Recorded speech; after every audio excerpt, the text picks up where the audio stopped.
Jamás pensé que un simple descuido me mostraría la verdad. Mi hijo estaba planeando borrarme de su vida. Todo comenzó con una llamada inocente, una de esas rutinas de los domingos, pero aquel día no colgó el teléfono y mi vida cambiaría para siempre. Antes de que sigamos con la historia, me encantaría que formes parte de esta comunidad, así que suscríbete y cuéntanos en los comentarios desde dónde nos estás acompañando. Cada historia llega más lejos gracias a ti, y me emociona saber hasta dónde estamos conectados. Era una tarde gris de otoño. El cielo estaba tan bajo que parecía que iba a tocar los tejados. El viento traía olor a tierra húmeda y hojas quemadas.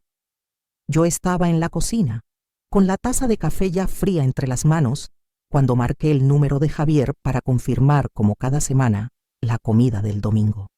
«Mamá, justo iba a llamarte», me respondió con su voz habitual, casi mecánica, como si estuviera resolviendo una gestión. Hablamos unos minutos sobre el menú, sobre los niños y sus tareas, sobre cosas pequeñas que siempre eran mi excusa para escucharlo. Al cabo de un instante dijo que tenía que abrir la puerta y que me llamaría luego, pero no colgó. Yo tampoco. Me quedé con el auricular pegado a la oreja, inmóvil, pensando que volvería enseguida. El silencio al otro lado me pareció un zumbido extraño, un eco hueco. Me acomodé el pañuelo en el cuello y esperé. De pronto, en lugar de su voz, escuché la de Laura entrando en la habitación. «¿Otra vez tu madre?», preguntó ella con ese tono cortante que siempre le ponía cuando hablaba de mí, como si mi nombre fuera una piedrita que le molestara en la boca. La voz de Javier sonó apagada, más baja de lo normal, como si supiera que debía justificarse. «Sí, solo quería confirmar lo del domingo». Hubo un breve silencio, y luego la frase que partió mi corazón. «¿Y cuándo le vamos a decir que ya no queremos que venga?», dijo Laura sin rodeos. Esas comidas interminables, sus consejos, sus historias, me agota. Los niños empiezan a desobedecer porque ella siempre los consiente. Me quedé helada. El auricular empezó a resbalar en mi mano sudorosa. Sentí que me faltaba el aire y me llevé la otra mano al pecho, como para detener un golpe invisible. Las palabras entraban a mis oídos como agujas. ¿Cuándo dejó mi sangre de ser lo único que importaba?, pensé. Esa frase se me repitió en la cabeza como un tambor. Javier suspiró del otro lado. Lo sé. Es complicado. Es mi madre». «Es insoportable», replicó Laura sin bajar la voz. «Además, ahora que tenemos la casa grande en las afueras de Cuernavaca, no quiero que venga a criticar la decoración o a decidir qué hacer en los jardines. Esto ya no es su casa». Cerré los ojos. La imagen de mi finca en Tepoztlán apareció en mi mente como una fotografía descolorida. Los árboles que plantamos Andrés y yo, las tardes infinitas de viento, las risas de Javier de niño corriendo por los pasillos. Ese lugar había sido, después de la muerte de Andrés, mi refugio y mi único trozo de paz. Lo había comprado con años de ahorro, con noches enteras trabajando para sacar adelante a Javier. Era mi santuario, y allí estaban, hablando de arrebatármelo, como si yo fuera un mueble más que podían reubicar a su conveniencia. «Podríamos decirle que nos viene mal todos los domingos», propuso Javier con una indiferencia que dolía más que un insulto.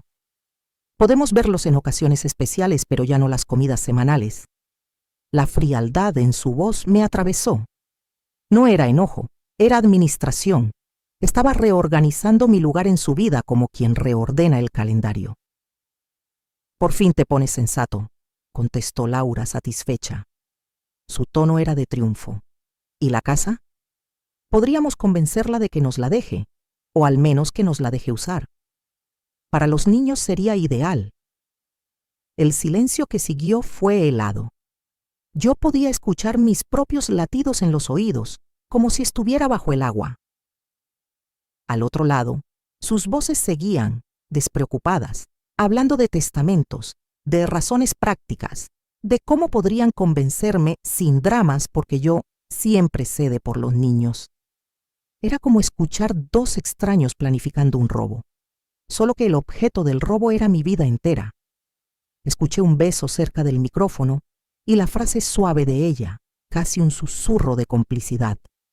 Por eso te amo, siempre encuentras la forma. Ese murmullo me desmoronó. Era la confirmación de que no eran solo comentarios al aire, sino un plan, una estrategia. Me apoyé en la mesa para no caer. El auricular pesaba 1 tonelada. Por un segundo pensé en interrumpirlos, gritarles que los escuchaba, que cómo se atrevían. Pero me quedé inmóvil, tragándome el nudo en la garganta. El tiempo se volvió viscoso. Las voces seguían al otro lado mientras yo comprendía, en un solo instante, que mi papel en esa familia había cambiado sin que me avisaran. Pasé de ser madre y refugio a ser carga e inconveniente. Y lo estaban decidiendo en voz alta, sin saber que yo era testigo. Entonces escuché el ruido del auricular, un clic seco, un roce de dedos con el plástico. Alguien había vuelto a la llamada. «Mamá, ¿sigues ahí?» La voz alarmada de Javier me sacudió como un golpe en el pecho. No respondí. Mi respiración era un hilo. Podía imaginar su rostro al otro lado, dándose cuenta de que había hablado demasiado. Colgué sin una palabra, dejando que el pitido del tono muerto llenara la habitación. Me quedé inmóvil, con el teléfono aún en la mano, como si fuera un objeto extraño. Las lágrimas empezaron a correr sin aviso, calientes y silenciosas, mientras el mundo se me venía encima. La sala, siempre tan llena de recuerdos, parecía ahora un escenario frío y ajeno. Las fotografías enmarcadas de Javier de niño, de Andrés sonriendo con los brazos cruzados, me miraban como testigos mudos de mi desmoronamiento. Durante 35 años había puesto todo en mi hijo. Tras la muerte de Andrés, cuando Javier apenas tenía 10 años y sus zapatos eran más grandes que su valor para caminar solo al colegio, trabajé días y noches para que no le faltara nada. Había bordado uniformes, traducido textos, cocinado para eventos, cualquier cosa para pagarle un colegio decente, ropa digna, oportunidades que yo no tuve. Había sacrificado tiempo, salud y deseos, convencida de que algún día él me vería no solo como madre, sino como un ejemplo. Y ahora, en una conversación que ni siquiera estaba dirigida a mí, se decidía mi exclusión como si fuera un trámite administrativo. Como cuando se cancela un servicio por teléfono o se tacha un nombre en una lista. ¿Qué valor tenía mi presencia? ¿Qué peso mis años? Las palabras de Laura, la frialdad de Javier, retumbaban en mi cabeza como un eco metálico. No contesté sus llamadas. No borré los mensajes. Los dejé ahí, acumulándose uno tras otro, como si fueran pruebas de algo que ya no necesitaba probar. Las luces de la sala permanecieron apagadas. La tarde se fue deshaciendo en penumbra. No me molesté en encender la lámpara. Afuera, la ciudad seguía con su ruido de motores y claxones, pero en mi interior todo era silencio. Por primera vez me permití un pensamiento prohibido. Quizá debería facilitarles aquello que tanto anhelan. Quizá si cedo, acabarán pronto. Pero la frase se disolvió al instante. No iba a quedarme para ser descartada con cortesías y promesas de ocasiones especiales. Si querían que desapareciera, desaparecería, pero no como una víctima. Antes protegería lo que era mío y recuperaría la dignidad que pretendían arrebatarme. Esa noche, mientras los mensajes de Javier se acumulaban sin respuesta, tomé una decisión que alteraría nuestras vidas. No permitiría que me manipularan. No me quedaría para ser ignorada, ni para que mis pertenencias acabaran en manos que las verían solo como billetes. Mi respiración se volvió más lenta y controlada. Me senté frente a la mesa, abrí la libreta de contactos y busqué un número que no había utilizado en años. Sergio Herrera, el abogado que había llevado algunos asuntos de Andrés tras su fallecimiento. Era tarde, pero no podía esperar. Marqué. Cada tono me parecía eterno. Finalmente, Su voz grave respondió al otro lado. ¿Bueno? Sergio, dije, con un hilo de voz que intentaba ser firme. Necesito tu ayuda urgente. Es sobre la finca en Tepoztlán y mi testamento. Quiero hacer cambios ahora. Hubo un silencio breve. ¿Está todo bien, María?, preguntó. No, respondí, y fue la primera vez que lo admití en voz alta. No está bien, pero voy a ponerlo en orden. Al día siguiente, con una mezcla de vértigo y determinación que me mareaba, Sergio vino a mi departamento. El amanecer había sido gris, como si el clima acompañara mi estado de ánimo. Tenía la mesa del comedor cubierta de carpetas y papeles. No le hablé de emociones. Les puse la conversación sin melodrama, solo hechos. Le mostré las escrituras, las cuentas, los papeles de la finca. Él escuchaba en silencio, tomando notas. Esto es delicado, dijo finalmente, pero hay formas de blindar tu patrimonio. Me habló de fideicomisos, de clavijas legales, de figuras que blindaran la propiedad, un fideicomiso irrevocable, donaciones con reserva de usufructo, cláusulas que impidiesen a terceros reclamar. Palabras que al principio me sonaron a jeroglífico, pero había un mensaje claro detrás. Podía asegurar la finca contra maniobras futuras, incluso frente a mi propia familia. Es una decisión seria, María, me dijo con gravedad. Una vez hecho, no será fácil revertirlo. Lo miré a los ojos. Lo sé, respondí, y noté que mi voz no temblaba tanto como mi pulso. Pero estoy segura. No quiero que me persuadan ni que me hagan sentir menor por ser mayor. Quiero conservar lo que es mío y proteger a los niños, si hay forma de hacerlo sin ponerlo todo en manos equivocadas. Sergio asintió, guardando sus papeles. Entonces lo haremos, pero tienes que estar preparada para las consecuencias. Yo asentí. Ya estaba preparada. Mientras Sergio preparaba los papeles, yo empecé a planear con frialdad casi militar. Era como si me hubiera puesto una armadura invisible. Ya no era la madre complaciente que siempre cedía para evitar conflictos, sino una mujer que se estaba preparando para una batalla silenciosa. Lo primero que hice fue llamar a Rosa. Ella había estado conmigo en los momentos más duros, cuando murió Andrés, cuando tuve que vender la primera casa para pagar las deudas, cuando Javier se fue a estudiar al extranjero y me quedé sola en un departamento vacío. Sabía que podía confiar en ella.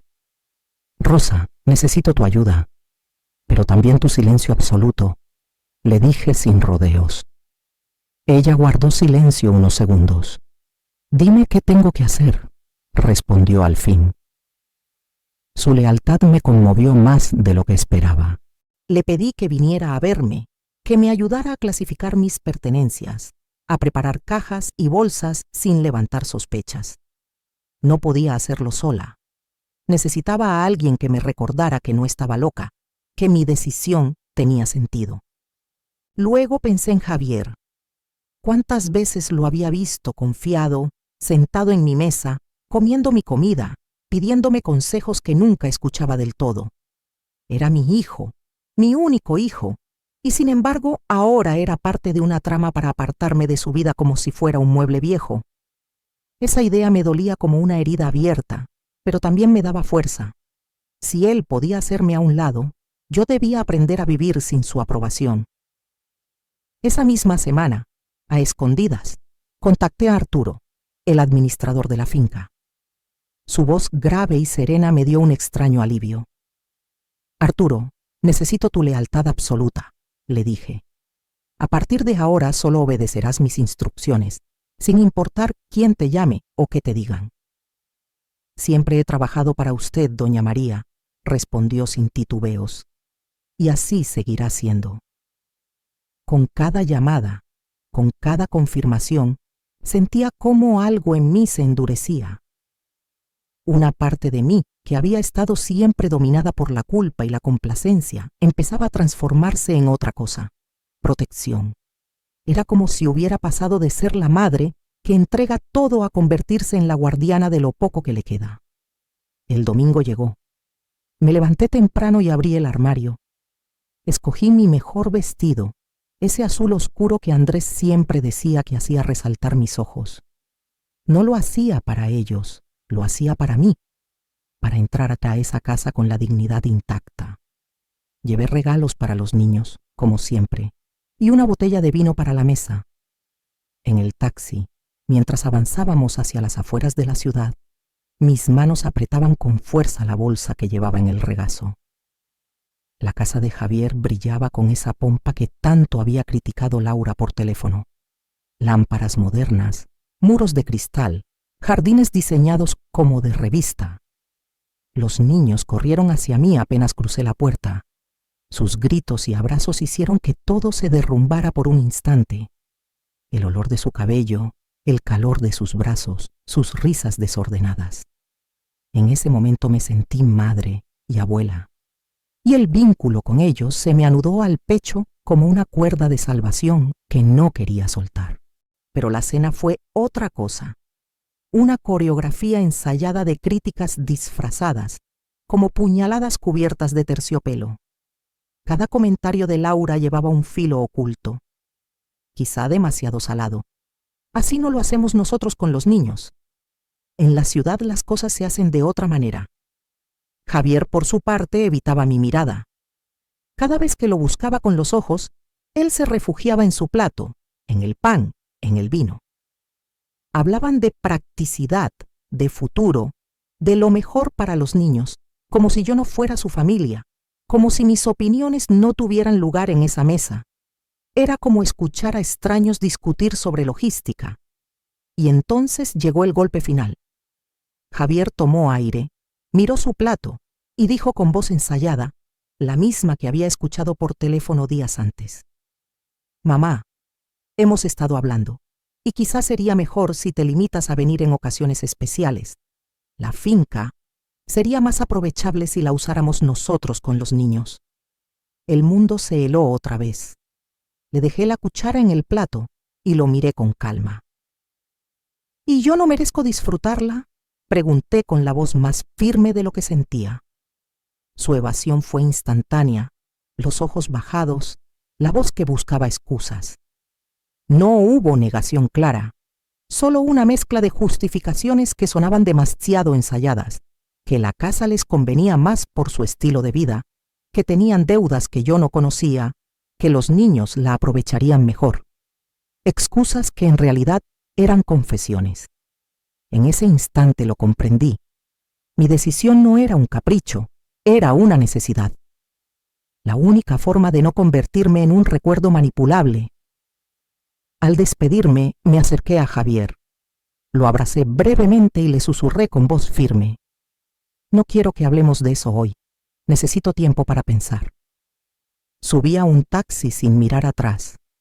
El coche arrancó y, mientras la ciudad se alejaba por la ventana, entendí que mi vida se bifurcaba en dos caminos. Podía seguir siendo la presencia tolerada que esperaba a ser arrinconada poco a poco, o podía poner un punto final y empezar un capítulo nuevo en mis propios términos. De regreso en mi apartamento, encendí una lámpara y abrí un cuaderno. Con una calma que me sorprendió, empecé a escribir la lista de lo que debía hacer: cerrar cuentas, empacar documentos, llamar de nuevo a Sergio. Sergio aceleró los trámites, blindó la finca con un fideicomiso que la hacía intransferible sin mi voluntad. Yo había tomado la decisión: desaparecer antes de que me empujaran a hacerlo. No por impulso, sino con la precisión de un plan cuidadosamente trazado. Si ellos pedían que me fuera, yo me iría. Pero no sin asegurar que lo que era mío permaneciera a salvo. Esa noche, con la penumbra como testigo, empaqué la primera caja. No eran vestidos ni adornos, eran documentos, fotografías, lo esencial. Papeles que contaban mi vida. Con cada carpeta guardada sentía que me desprendía de una piel vieja. No iba a marcharme como una fugitiva, sino como alguien que ejecuta un movimiento calculado, preciso, que les mostraría quizás por primera vez que no podían disponer de mí como quisieran. Los días siguientes fueron una mezcla extraña de rutina y clandestinidad. Por la mañana, Salía como siempre al mercado del barrio. Saludaba a mis vecinos con una sonrisa contenida, recogía frutas y verduras frescas, comentaba trivialidades sobre el clima. Nadie sospechaba que bajo ese gesto cotidiano había un plan en marcha. Me movía despacio, con la calma de alguien que no quiere levantar polvo, pero por dentro mi mente trabajaba sin descanso, encajando cada pieza del rompecabezas. Al volver al departamento, me sentaba frente a la ventana con un café frío entre las manos y respondía a los mensajes de Javier con frases cortas, impersonales, calculadas. Ya no le daba espacio para que entrara en mis emociones. Eran mensajes que parecían triviales, pero cada palabra estaba medida como en una partida de ajedrez. Sí, no lo sé, otro día, nada más. Por las tardes, Sergio venía con su maletín repleto de documentos y leyes impresas en papeles finos. Nos sentábamos uno frente al otro en la mesa del comedor, la misma mesa donde tantas veces cenó Javier de niño, y repasábamos papeles: el fideicomiso, el testamento actualizado, la venta discreta de mi departamento en la ciudad. Todo avanzaba a un ritmo vertiginoso. Cada firma era un hilo menos que me ataba a la vida que ellos conocían y un paso más hacia mi nueva identidad. A veces, mientras me pasaba las hojas para firmar, Sergio me miraba con una mezcla de respeto y tristeza que yo reconocía. La misma mirada que tienen los médicos cuando te anuncian un diagnóstico grave y saben que no pueden suavizarlo más. Estás tomando decisiones muy grandes en muy poco tiempo, María, me advirtió una tarde. ¿Estás segura? Levanté la vista y lo miré sin pestañear. Nunca he estado más segura, respondí. No quiero quedarme para ver cómo me reducen a una visita incómoda que trae dulces prohibidos a sus nietos. No quiero ser chantajeada con mi edad ni con mi cariño. Prefiero irme ahora que puedo elegir. Sergio asintió en silencio y siguió acomodando los papeles. Mientras tanto, Rosa empezó a venir cada tarde, puntualmente a las 5. Siempre traía cajas vacías y bolsas resistentes, como si estuviéramos preparando un viaje largo. Su presencia llenaba la casa de un calor extraño, como de conspiración amable. Vamos a separar lo esencial de lo que puedes dejar, me decía con su voz práctica. Ropa, documentos, joyas que me quedaban, medicinas. Cada objeto pasaba por un doble filtro. Lo necesito. Lo quiero en mi nueva vida. Todo lo demás lo dejaría atrás. En cada cajón había un recuerdo. En cada armario, una vida que ya no me pertenecía. A veces Rosa me miraba en silencio cuando yo me quedaba sosteniendo una foto, una prenda, una carta vieja. Sabía que no debía interrumpir ese duelo. Nada para Javier ni Laura, salvo lo que ya había decidido específicamente en el testamento. Un fideicomiso para los niños, intocable hasta los 25 años, administrado por un tercero neutral. Eso era mi última forma de amor hacia mis nietos. Arturo, el cuidador de la finca, me llamaba cada noche para confirmar instrucciones. Su voz grave me anclaba al plan. Doña María, si vienen sin su permiso, ¿qué hago? Lo que hablamos, Arturo. No entra nadie sin mi autorización directa. Así será. Puede confiar en mí. En esos días sentía que un ejército diminuto y silencioso se alineaba a mi favor. Sergio con los papeles, Rosa con las cajas, Arturo con la finca. Era como si de pronto hubiera dejado de ser un blanco indefenso y hubiera construido un pequeño escudo con lealtades escogidas. Yo, la mujer que había sido madre antes que persona, estaba aprendiendo a ponerse en primer lugar. Mientras tanto, Javier seguía insistiendo. Mensajes de texto, llamadas, notas de voz cada vez más ansiosas. Mamá, tenemos que hablar. ¿Estás enojada? Lo del domingo fue un malentendido. Los niños preguntan por ti. Su mezcla de preocupación y nerviosismo era casi peor que la frialdad del domingo. Era como si ahora, al sentir que perdía control, tratara de atraparme con palabras dulces y urgencias. Pero yo no respondía. Cada silencio mío era un ladrillo más en la muralla que necesitaba construir, un muro de dignidad erigido con calma y determinación. 2 días después, cuando estaba terminando de empacar las últimas cajas con Rosa, sonó el timbre. El golpe metálico en la puerta resonó distinto, como si presagiara algo. Miré a Rosa y ella me devolvió una mirada de advertencia, como preguntando si debía abrir. Asentí en silencio y fui hasta la puerta. Al girar la cerradura me encontré frente a frente con Laura. Llevaba su bolso caro colgando del antebrazo, los tacones relucientes y una sonrisa tensa que no le llegaba a los ojos. No había calor, solo un barniz de cortesía. «Espero no molestarte, María. ¿Puedo pasar?», preguntó con una voz melosa que contrastaba con el filo de su mirada. Y sin esperar respuesta, entró como si la casa fuera suya. Sus ojos barrieron el departamento de arriba abajo, rápidos, inquisitivos, como el lente de un dron. Se detuvieron en las cajas apiladas en el rincón. Entrecerró los ojos, inclinó apenas la cabeza. «¿Haciendo limpieza?», preguntó fingiendo indiferencia. «Algo así», respondí con calma, cerrando la puerta tras ella. «¿A qué debo tu visita, Laura? Rara vez vienes sola». Se acomodó en mi sofá con naturalidad, cruzando las piernas como si estuviera en su sala. Yo permanecí de pie unos segundos, observándola antes de sentarme frente a ella. «Javier está preocupado», empezó. «Piensa que quizás te molestó nuestra conversación sobre la finca». «¿Y tú qué piensas?», pregunté, manteniendo la vista fija en ella. No dudó en responder, pero bajó el tono de voz. «Pienso que lo malinterpretaste. No queremos quitarte nada, María. Solo pensamos que sería más práctico para todos si la finca estuviera más disponible para nosotros. Los niños la adoran y tú apenas vas 4 o 5 veces al año». Contuve la respiración. Esa suavidad en el tono, esa palabra práctico, era el disfraz perfecto para una sentencia. Sonreí con amargura. «Entendí perfectamente», respondí con calma. «Quieren que les ceda el control de mi propiedad porque creen que a mi edad ya no la necesito tanto como ustedes». Laura tragó saliva. El cuello se le tensó. Se recomponía rápido, como quien tiene experiencia en ganar discusiones.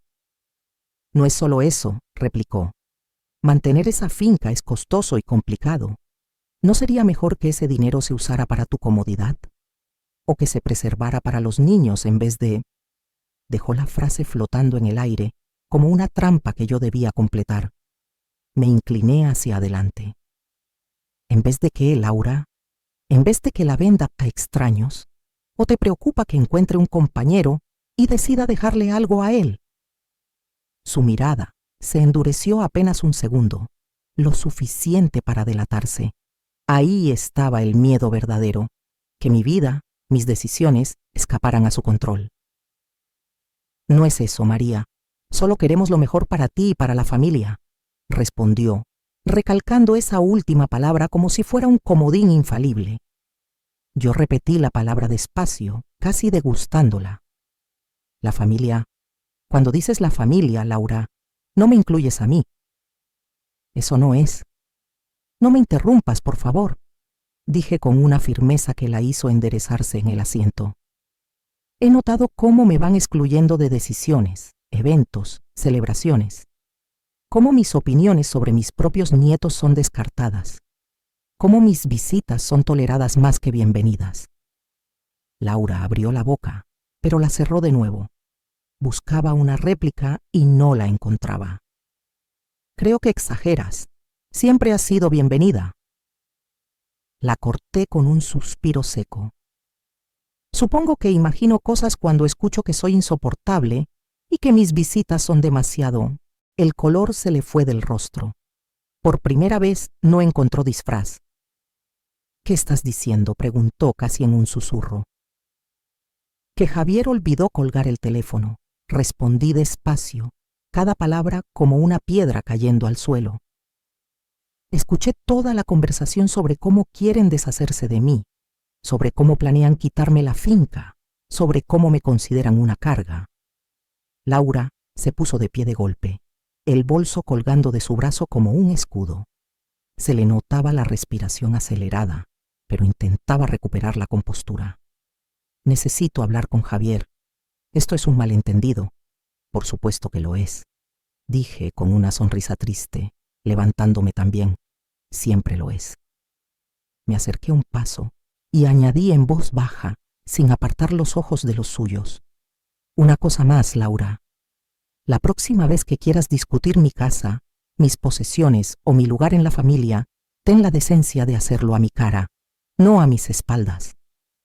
No respondió. Salió casi atropellando la puerta sin despedirse. El sonido de sus tacones en el pasillo fue un martilleo que se fue apagando poco a poco. Minutos después empezó a sonar mi teléfono. Era Javier. Dejé que la llamada fuera al buzón de voz, una y otra vez. El timbre del celular se volvió un ruido ajeno, constante, como un grillo molesto en la noche. Finalmente, un mensaje. Mamá, por favor contesta. Necesitamos hablar. Lo leí una sola vez y respondí con un único texto, seco, definitivo. No hay nada que explicar, lo escuché todo. Al día siguiente, Javier vino en persona. Lo escuché llegar antes de que tocara el timbre. El ruido de su coche frenando con brusquedad, el portazo, los pasos acelerados por el pasillo. Abrí despacio. Allí estaba, con la misma cara que había tenido de niño cuando lo sorprendían en una travesura. Ojos ojerosos, mandíbula apretada, manos vacilantes sin saber dónde apoyarse. Mamá, dijo con voz rota. No sé qué escuchaste exactamente, pero no es lo que piensas. Lo miré un instante sin responder. Luego me giré hacia el interior del departamento y señalé con la cabeza. Pasa, le dije sin levantar la vista de la caja que estaba cerrando. Mis manos se movían despacio, pero por dentro sentía una corriente eléctrica, como si me estuviera conteniendo para no temblar. Javier entró con paso inseguro. Se detuvo un momento, mirando a su alrededor como si estuviera en casa ajena. Sus ojos se clavaron en las pilas de cajas apiladas en las esquinas, las bolsas etiquetadas, los huecos en los muebles. La casa ya no era la misma. Parecía la de una desconocida. Se sentó en el mismo lugar donde Laura había estado 2 días antes. La misma postura, pero con otro peso. No había altivez, solo miedo. ¿Por qué estás empacando cosas?, preguntó al fin, su voz apenas un hilo. Respiré hondo y, sin levantar la vista, solté las palabras como quien deja caer piedras en un pozo. Escuché toda la conversación entre tú y Laura. Hice una pausa para que se asentara.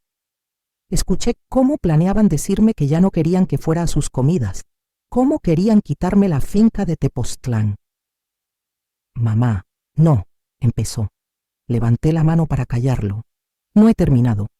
Lo más doloroso fue escucharte estar de acuerdo, escucharte decir que soy demasiado, que mis visitas son una carga, que a mi edad ya no necesito una casa como esa.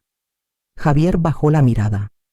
Sus hombros se hundieron, como si de pronto el peso de sus palabras lo aplastara.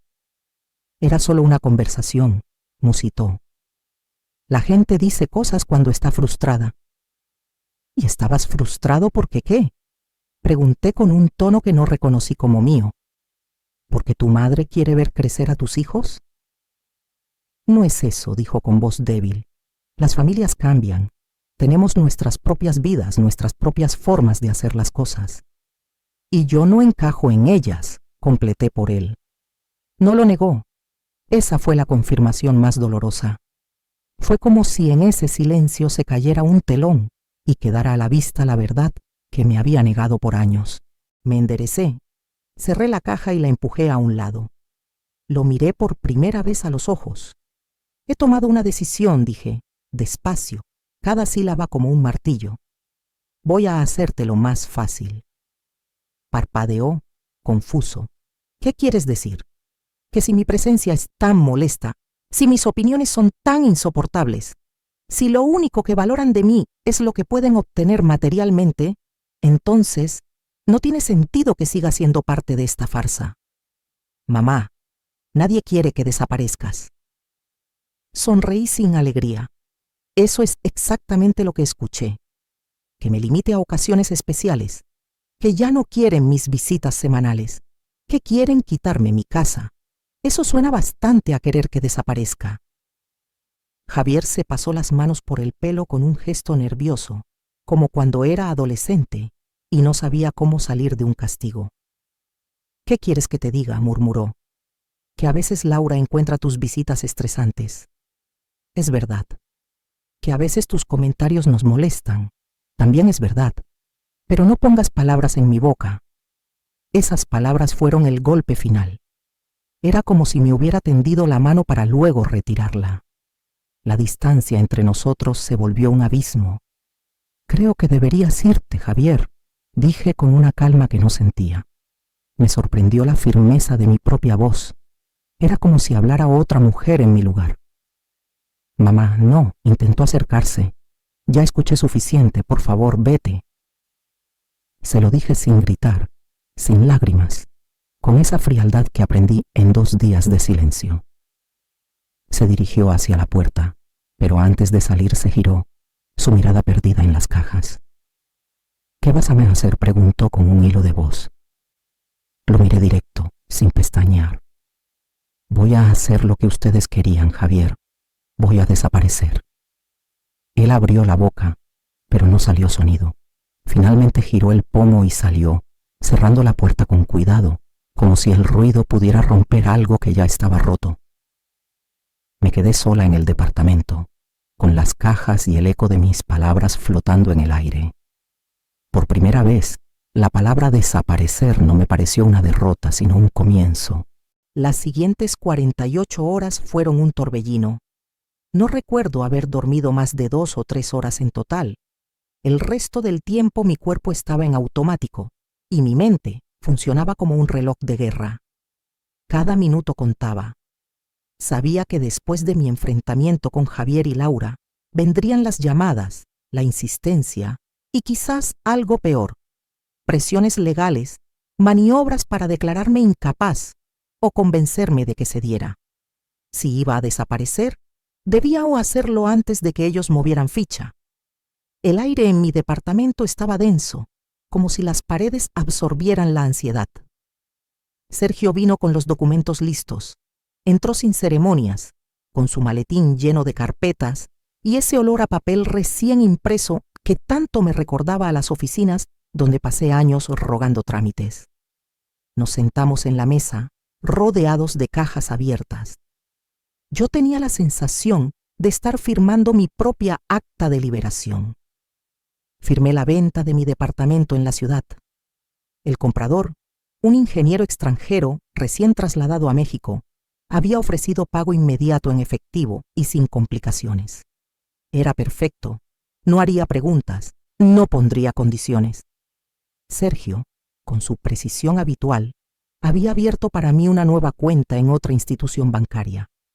El dinero se transferiría allí, lejos del alcance y del conocimiento de Javier. Con cada firma, sentía que recuperaba un poco de control sobre mi vida, como si con cada trazo de tinta estuviera cortando un cordón invisible que me ataba. ¿Estás segura de esto, María?, preguntó Sergio cuando estampé mi última rúbrica. Me miró por encima de los lentes con una mezcla de respeto y alerta. Más segura que nunca, respondí. Mi mano temblaba, pero no por miedo. Era el pulso del vértigo, de saber que estaba cruzando un umbral del que ya no habría retorno. Esa misma tarde vino Rosa con varias maletas vacías. Entró sin decir palabra, solo me dio un apretón de manos, fuerte, silencioso. Empecemos con lo esencial, dijo, mirando el departamento con ojos prácticos. Ropa, documentos, joyas, medicinas, fotografías. Empezamos el ritual. Pasamos horas seleccionando. Cada objeto tenía que evaluarse no solo por su peso y tamaño, sino por su valor sentimental y su utilidad en la vida nueva que me esperaba. Mi nueva vida requería movilidad, ligereza, discreción. Lo que no podía llevar lo donaría. No dejaría nada atrás que pudiera convertirse en un ancla, o peor aún, en un arma para Javier y Laura. A veces Rosa me miraba sin decir nada, mientras yo sostenía en las manos un vestido antiguo, un álbum de fotos, una carta amarillenta. Era un duelo silencioso. Cada objeto que guardaba en la maleta era un pedazo de mi vida que se iba conmigo. Cada objeto que dejaba atrás era un adiós definitivo. Nada quedaría para Javier ni Laura, salvo lo que había designado específicamente en el testamento, un fideicomiso para los niños, intocable hasta los 25 años, administrado por un tercero neutral. Ese era mi último gesto de amor hacia mis nietos, asegurarles un futuro sin ponerlo en manos equivocadas.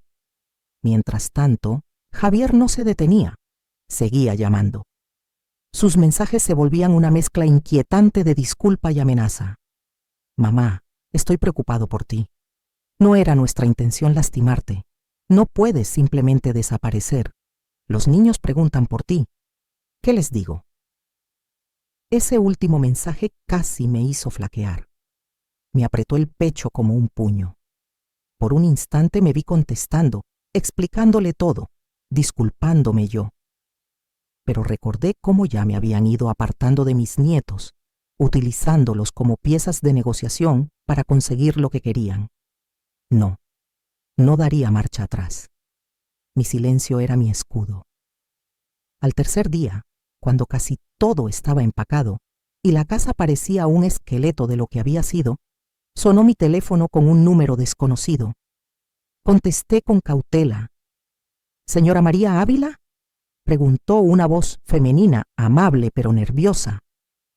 Soy maestra del colegio de Sofía y Daniel. Su hijo Javier nos pidió que la llamáramos. Dice que los niños están tristes porque creen que ya no los quiere ver.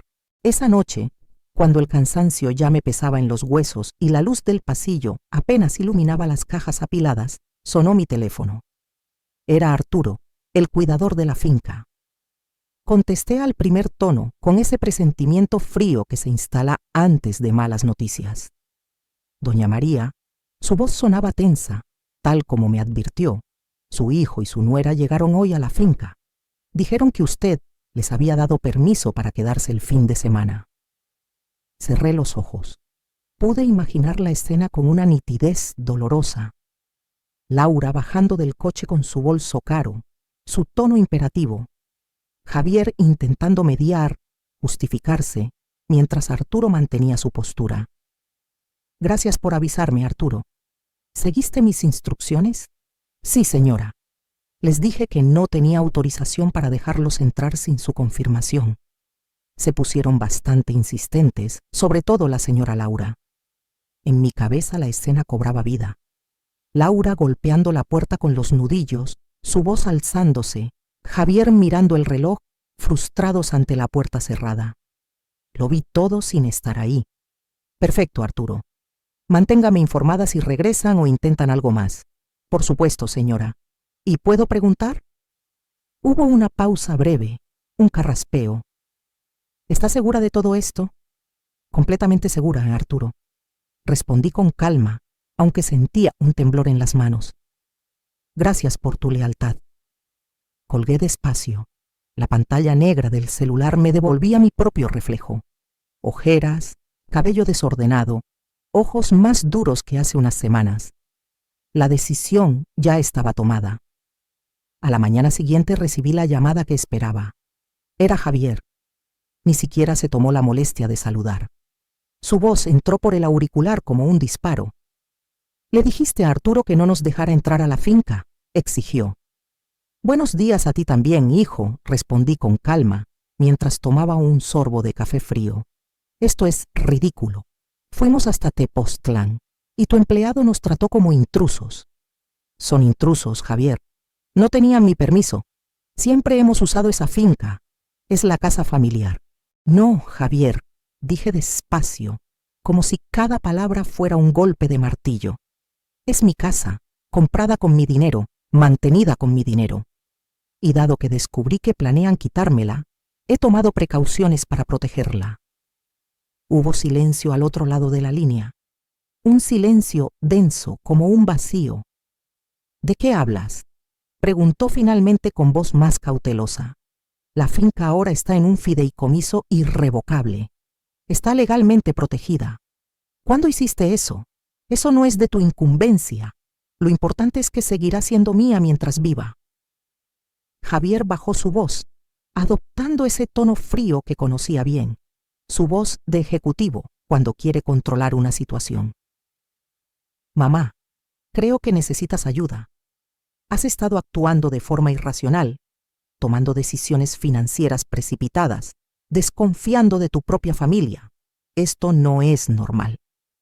La insinuación era clara como un cuchillo. Querían preparar el terreno para cuestionar mi capacidad mental, quizá impugnar mis decisiones legales. Qué conveniente, Javier. Cuando protejo mis intereses, de repente estoy mentalmente inestable. Pero cuando les daba dinero para el enganche de su casa o cuidaba a los niños, estaba perfectamente lúcida. No es así, mamá. Solo estamos preocupados. Ya no me importa. He tomado mi decisión. ¿Qué decisión? ¿De qué hablas? Miré alrededor de mi apartamento casi vacío, las cajas listas, las maletas cerradas. Me sorprendió lo ordenado que parecía todo, como un escenario a punto de desmontarse. Lo sabrás pronto, respondí y colgué. El silencio que quedó después del clic fue absoluto, casi un alivio. Esa tarde recogí por última vez a Sofía y Daniel en la escuela, utilizando la autorización que aún tenía. Me esperaban en la puerta como siempre, pero sus caras brillaban de alegría en cuanto me vieron. ¡Abuelita!, gritaron corriendo a mis brazos. Mis amores, dije abrazándolos con fuerza, hundiendo la cara en su cabello. Tengo una sorpresa para ustedes. Los llevé a su heladería favorita, esa pequeña esquina con paredes color menta y olor a vainilla. Mientras disfrutaban sus helados, me miraban con esos ojos inocentes que tanto amaba. Abuelita, ¿por qué papá y mamá están enojados contigo?, preguntó Sofía, siempre la más directa. No están enojados, mi cielo. Solo tenemos desacuerdos de adultos. Mamá dijo que ya no quieres vernos, intervino Daniel, sus ojos grandes llenos de preocupación. Sentí un nudo en la garganta. Tomé su mano pequeña entre las mías. Eso no es cierto, mi amor. Nunca dejaré de querer verlos. Ustedes son lo más importante en mi vida. Entonces, ¿por qué no viniste el domingo?, insistió Sofía, con esa intuición que siempre me sorprendía. Respiré hondo buscando las palabras. Abuelita, va a ser un viaje muy especial. Por eso no pude ir el domingo. Estaba preparando todo. ¿Podemos ir contigo?, preguntó Daniel con un hilo de voz. No esta vez, mi vida. Pero les prometo algo. Siempre estaré pendiente de ustedes y un día, cuando sean más grandes, entenderán todo. Les entregué 2 paquetes pequeños, uno para cada uno. Eran cajitas envueltas con papel azul, con su nombre escrito a mano. Estos son regalos muy especiales. No los abran ahora. Guárdenlos y ábranlos cuando se sientan tristes o me extrañen mucho. Sofía, siempre intuitiva, me miró seriamente. Su helado se derretía entre los dedos, pero no le importaba. No vas a volver, ¿verdad, abuelita? Las lágrimas amenazaron con salir, pero las contuve, respirando por la nariz. Sonreí con ternura. Siempre volveré para ustedes, mi amor. De una forma u otra, nunca lo olviden. Las abracé una vez más, inhalando ese olor a infancia, grabándolo en mi memoria. Sabía que esa escena, ese momento, sería mi última luz antes del salto. Los abracé por última vez, memorizando con desesperación cada detalle. El olor tibio de sus cabellos mezclado con helado de vainilla, la suavidad de sus mejillas contra las mías, la sensación de sus pequeños brazos alrededor de mi cuello como un lazo frágil y eterno, el sonido cristalino de sus risas que parecía rebotar en las paredes de la heladería y grabarse en mi corazón.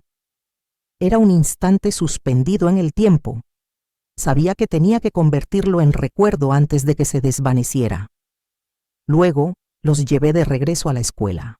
justo a tiempo para que Javier los recogiera como de costumbre.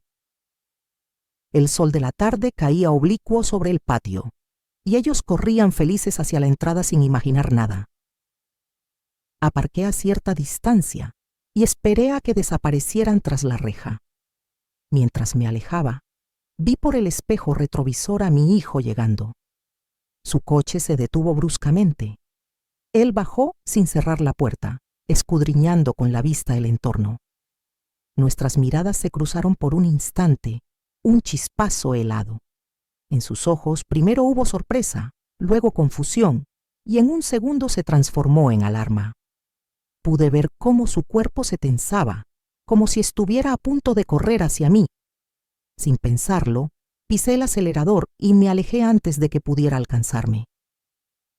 Las calles se hicieron estrechas, luego se abrieron, y al doblar la esquina su figura desapareció del retrovisor. Era como si, de golpe, se hubiera borrado la última atadura. Esa noche, en el departamento casi vacío, escribí mi mensaje final a Javier. Me tomé mi tiempo. No quería que fuera una despedida débil ni una amenaza, sino una declaración firme. He visto a los niños hoy. Están bien. Les he explicado que haré un viaje. No intentes manipularlos con mentiras sobre mí. Ellos sabrán la verdad cuando sean mayores. Releí el texto 2 veces antes de enviarlo. Era frío, breve, definitivo, un cierre. Después apagué el teléfono, saqué la tarjeta SIM con un clip y la rompí entre los dedos.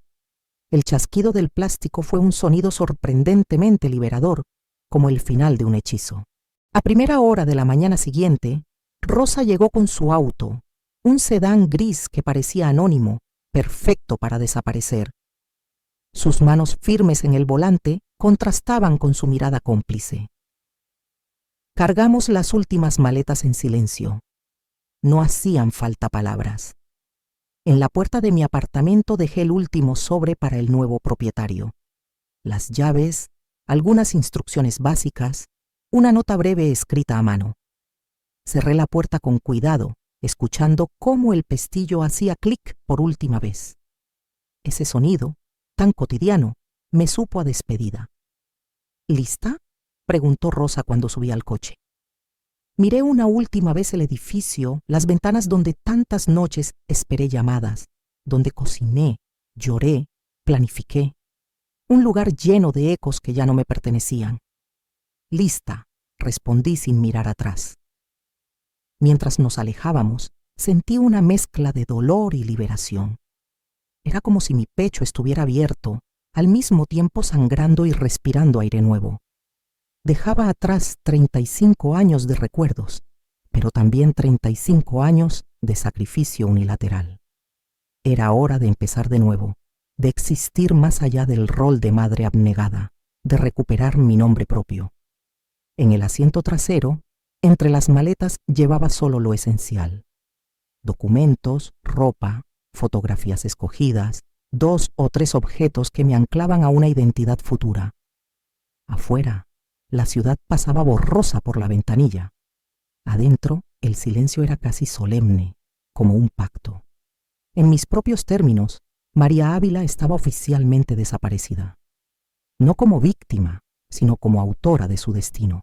Y por primera vez en décadas, al pensar en el futuro, no sentí miedo, sentí poder. Los primeros días de mi nueva vida fueron extraños, como si estuviera caminando sobre un puente invisible que conectaba 2 mundos, el de antes y el de ahora. Cada gesto cotidiano tenía un eco diferente, como si estuviera reaprendiendo a existir. Había dejado atrás todo lo que me definía: el departamento, la rutina con los niños, incluso la posibilidad de responder a una llamada sin sentir miedo. Y, sin embargo, cada mañana al despertar, lo primero que sentía no era angustia, sino una calma inesperada, casi vergonzosa.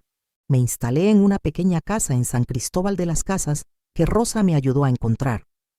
Era una construcción sencilla, de paredes blancas encaladas y tejas rojas, con un jardín modesto pero lleno de bugambilias que parecían encenderse al sol de la mañana.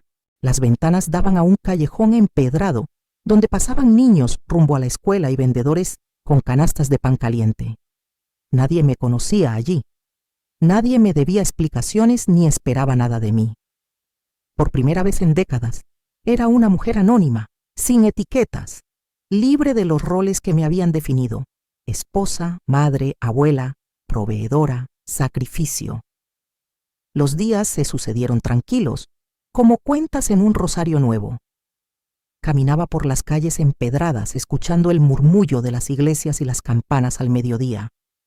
Iba al mercado a comprar frutas frescas y verduras. Regateaba con las vendedoras. Saludaba a los vecinos como si siempre hubiera vivido allí. Al principio me costaba aceptar que podía pasar horas sin que nadie me llamara ni me exigiera nada. El silencio, que en la ciudad me había resultado amenazante, se convirtió poco a poco en un bálsamo. Descubrí que podía escuchar mi propia respiración sin sentir ansiedad. Rosa me visitaba con frecuencia. Ella era mi único enlace con la vida anterior, mi cómplice y mi guardiana. Traía pan dulce, noticias sueltas del mundo que yo había dejado y, sobre todo, compañía sin juicios. «Nunca te había visto tan serena, María», me dijo una tarde mientras tomábamos café en el patio. El aire olía a leña y a tierra húmeda después de la lluvia. «Es extraño», respondí mirando las bugambilias. «Perdí a mi familia, pero encontré mi vida». Y era verdad. En aquel rincón del mundo me descubrí respirando sin culpa, comiendo a mi ritmo, durmiendo sin sobresaltos. Me permití cosas pequeñas que antes me parecían imposibles: desayunar sin prisa, caminar descalza por la casa, dejar platos sin lavar hasta el día siguiente. Pero no todo era alivio. Había algo que no podía borrar: la ausencia de mis nietos. Sofía y Daniel eran la única razón que me hacía dudar. Su risa, sus abrazos, sus voces llamándome abuelita. Había noches en las que me despertaba con lágrimas en los ojos, soñando que corrían hacia mí, que me pedían otro helado, que me contaban sus secretos. Para ellos había dejado cartas. Con la ayuda de Sergio, redacté documentos que se entregarían cuando cumplieran 18 años. Explicaciones, recuerdos, fotografías, pruebas de mi amor. También dejé preparado un fideicomiso, asegurando que tendrían recursos para sus estudios y proyectos de vida. No podían saberlo ahora, pero un día entenderían que su abuela no los había abandonado, sino que se había protegido de quienes buscaban usarla como moneda de cambio. En las cartas les hablaba de mis miedos y de mis esperanzas, de las recetas que cocinábamos juntos, de los cuentos que les inventaba para dormir. Cada sobre era un puente tendido hacia el futuro. El tiempo empezó a tejer una rutina propia. Me inscribí en un taller de bordado con un grupo de mujeres locales y aprendí a hilar paciencias nuevas con cada puntada. Descubrí el placer de cocinar solo para mí. Guisos sencillos, pan recién hecho, café fuerte en la mañana. Retomé la lectura de novelas que había dejado olvidadas en la mesilla hace años. A veces, al pasar las páginas, me sorprendía riendo en voz baja. La soledad dejó de ser un castigo y se volvió compañía. Cada atardecer, cuando el cielo de Chiapas se encendía en tonos púrpura y naranja, me sentaba en una banca del jardín y pensaba en lo que había dejado atrás. A veces dolía, otras veces no. Pero en ese equilibrio precario, sentía que por primera vez en mucho tiempo estaba viviendo para mí, no como una sombra de lo que fui, sino como una mujer que por fin había elegido su propio nombre. Una mañana, al abrir el buzón de mi nueva casa, encontré un sobre sin remitente claro. Era un sobre arrugado, sucio en las esquinas, como si hubiera viajado durante semanas pasando de mano en mano, de oficina en oficina, antes de llegar a mí. El papel olía a polvo y a distancia. Lo sostuve entre mis dedos unos segundos, sin atreverme a abrirlo todavía. Reconocí la caligrafía al instante. Era de Javier. Esa mezcla de letras firmes y desordenadas que había visto en sus trabajos escolares en las notas rápidas que me dejaba en la cocina cuando era adolescente. Un temblor me recorrió el cuerpo. Sabía que leer ese sobre era como abrir una puerta que me había esforzado por cerrar. Lo abrí despacio. La tinta estaba corrida en algunos puntos, como si hubiera sido escrita con prisa o lágrimas. Mamá, no sé dónde estás ni por qué hiciste todo esto. Los niños te extrañan. Yo también. Sé que escuchaste cosas dolorosas, pero no era nuestra intención herirte. Si algún día lees esto, quiero que sepas que te necesitamos. Volví a leer esas líneas 3 veces con el corazón encogido. Podía oír su voz detrás de las palabras, su respiración cansada. Parte de mí quería responder de inmediato, tomar el teléfono, decirle dónde estaba, abrir una rendija de comunicación. Pero luego recordé sus palabras y las de Laura, la facilidad con la que me habían reducido a una carga, a un estorbo, a un trámite. Recordé la frialdad de esa llamada, la indiferencia cuando discutían mi vida como si fuera un mueble. Respiré hondo. Doblé la carta despacio, con cuidado, como si fuera algo frágil. La guardé en un cajón del escritorio que uso para escribir mis pensamientos nocturnos. Cerré el cajón y no contesté. No podía volver atrás. Sabía que cualquier respuesta sería una invitación a que todo se repitiera. Con el paso de los meses, mi nueva vida empezó a echar raíces.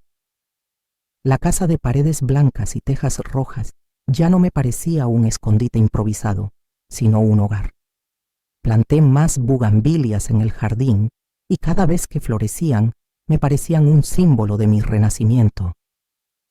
Comencé a caminar con seguridad por las calles empedradas, saludando a los vecinos con un gesto breve. Hice amistades discretas. La señora del puesto de pan, una joven que vendía textiles en la plaza, un jubilado que cuidaba palomas en el parque. Gente amable que no preguntaba demasiado y respetaba mis silencios. Me presentaba como María, una viuda que había decidido empezar de cero en un lugar tranquilo. Nadie necesitaba saber más. Y en esa sencillez encontré una libertad que nunca había tenido. A veces pensaba en lo irónico de todo. Ellos querían que desapareciera de sus vidas, y yo había cumplido su deseo, pero a mi manera. Me había borrado de su cotidianidad, pero no les había dado lo que más buscaban: mi casa, mi patrimonio, mi voluntad. Esa seguía intacta, protegida y a salvo como yo. Y por primera vez comprendí que desaparecer no es siempre perderse, a veces es salvarse. El recuerdo de Sofía y Daniel seguía siendo un hilo invisible que me mantenía unida al pasado. No pasaba un solo día sin pensar en ellos, sin preguntarme si todavía guardaban los pequeños paquetes que les di en la heladería. Los imaginaba en sus habitaciones, abriendo las cajitas en secreto, sintiendo que su abuela estaba todavía con ellos. Sabía que un día, cuando fueran adultos, tendrían en sus manos mis cartas y entenderían la verdad, que la abuela que los amaba no desapareció por egoísmo, sino por dignidad.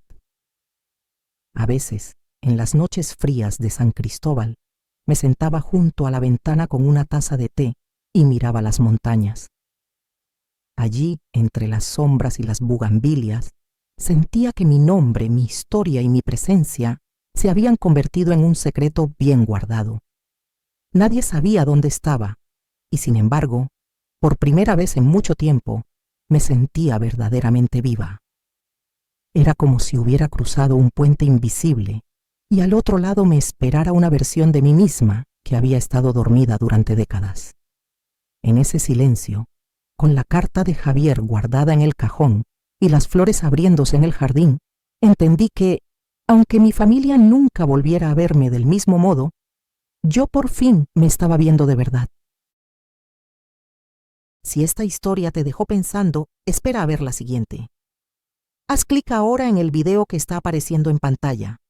Ahí la traición y el giro final te van a dejar sin palabras.